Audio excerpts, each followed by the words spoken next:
the set of someone dying in flood water. We'd ask all drivers to really respect flood water, don't go into it, take care. And anyone that lives in any kind of flood risk area, please check our website for the latest flood warnings, sign up for flood warnings direct from us, make sure that you've got any valuables away from the ground floors of your properties.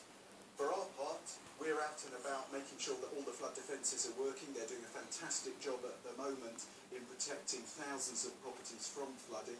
And we're making sure that all our assets are in good working order. They're not blocked by fallen trees or anything else in the rivers. We've got people out making sure that any flooding that has taken place is fully investigated, so we can start seeing if we can do anything to improve things. So you're already doing work in anticipation of what I said in the introduction from the Met Office, that we know that more is coming over this weekend. Absolutely, we're working flat out, together with all our partners, particularly in the local authorities, making sure that we're as prepared as possible for tomorrow's rainfall. We're asking everyone to be very much aware that this rain is coming and take all the steps they can to protect themselves. And as I said earlier, please don't go into deep flood water. It really can be very dangerous. Just in general terms, when you take a step back, do you think we are where we need to be in terms of basic readiness for these events when they actually occur? Because there have been so many problems across not just England, but Wales and Scotland. I think if you compared with how we are 5 years ago, 10 years ago, I think we've made massive improvements together with all our partners that deal with flooding in preparing for flooding. We think big, we act early, and that's what we're doing today in advance of the flooding that's being predicted tomorrow. And just briefly and finally, where are the worst spots as we speak? I think at the moment there's very much a focus in the southwest of England, into South Wales. That's the kind of area that's going to be hit by the rainfall tomorrow.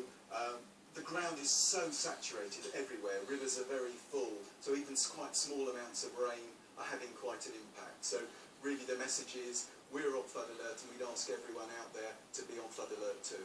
Okay, Martin Wyler from the Environment Agency, thank you. Thank you.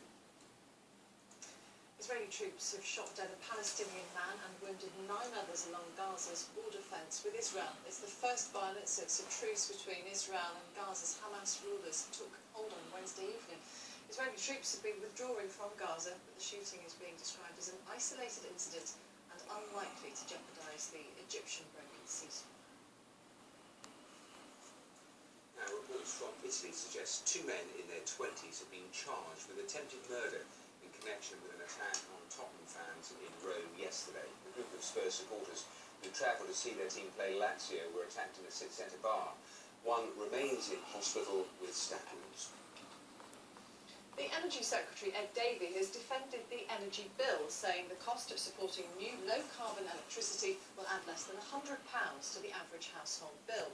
The deal allows energy companies to charge households an extra £7.6 billion that will go towards building new infrastructure by 2020. But Labour has criticised the new bill, claiming to set new targets on reducing carbon emissions. The energy bill is intended to ensure that these older polluting coal-fired plants are replaced by these greener, cleaner forms of power generation. Now, after months of wrangling, Lib Dem and Tory ministers have agreed how much this will all cost and how it should be done. By 2020, up to £7.6 billion a year will be levied on our